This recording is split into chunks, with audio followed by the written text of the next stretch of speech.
Oh, puntahan na natin siya agad! Hindi po. Ay, alam ko yan, Kuya Maki. Tara, tara! Puntahan natin! Go, go, go! Kayo pala ang may kagagawan. Tara, maglinis na tayo. Sige, sige. Ituloy niyo na lang yung paglinis. Ako na ang bahala sa kanya. Aha! Ikaw pala ang nagtapon niya nung nakaraan. Museo? Anong meron dyan? Lalo na nang narinig namin ang boses mo.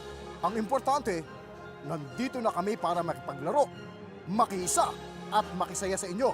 Pero si Torsiera, tulala pa rin eh. Pero mamaya natin pag-usapan yan. Let's do this!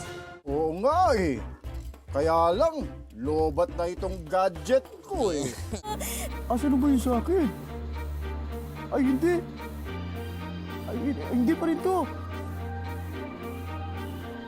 Ito, Bon, Haribon, ito na yung sa akin. Ay, yes, yes! Ang galing! Oo nga, Kuya Maki. Eto na, Kuya Maki. Paamoy natin sa kanya to.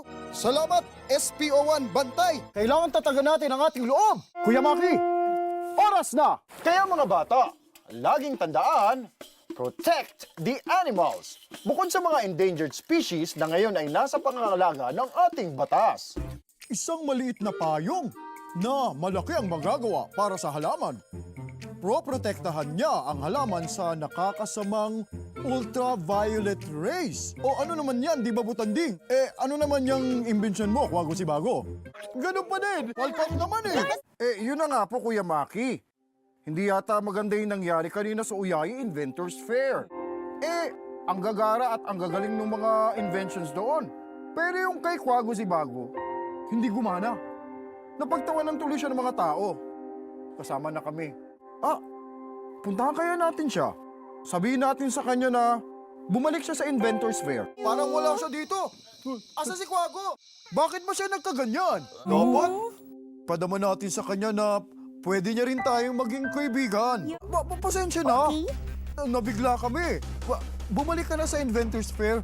Siguro naman, napagana mo na si Bagito, di ba? Totoo. Oo. Pero paano mangyayari yun kung ayaw mo kami bigyan ng pagkakataon? Ako ang nakatoka ngayon. Eto, si Bagito.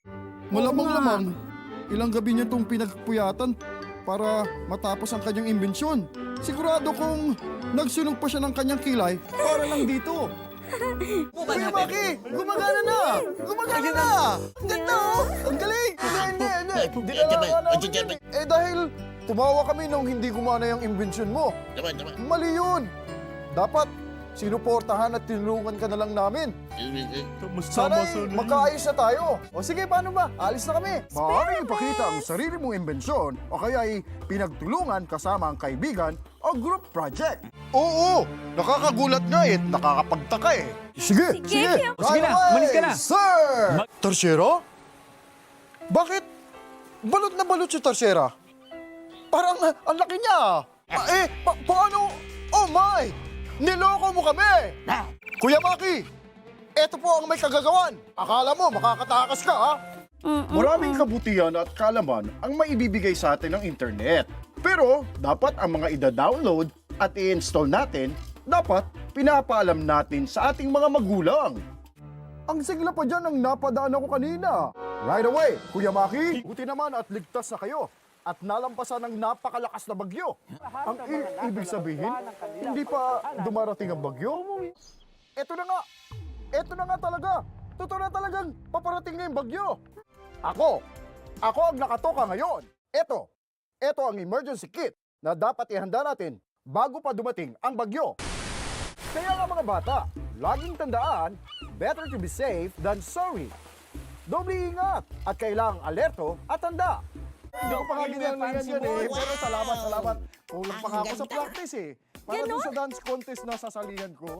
Aba. Filipino traditional dance? Naku, maganda rin yun, Wala ano? akong alam na ganun. Paano yung Maki? Naku, Doc Phil. Parang wala naman eh. Tapos, hindi rin talaga ako marunong sumayaw ng paano mga ba ganun ito? eh. Paano na to? Oras na! Ako ang nakatoka ngayon. Eto eto ang baon ko. Gagaling natin lahat para sa atin to. And salamat po, Doc Phil. Sa pagturo sa akin, tama kayo.